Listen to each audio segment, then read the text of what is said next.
తెలుగువారి ఆడపడుచు ఎంకిలా, ఎంకి కొప్పులోని ముద్ద బంతి పూలా.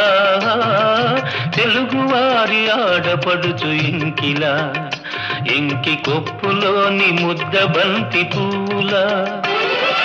గోదారి కరటాల గీతాల వలనలో పలికినది, పలికినది, పలికినది. చల్లగా చిరుజల్లుగా జలజల గలగల కదలి వచ్చింది కన్యాప్సర, వచ్చి నిలిచింది కనుల ముందరా. తేట తేట తెలుగులా, తెల్లవారి వెలుగులా.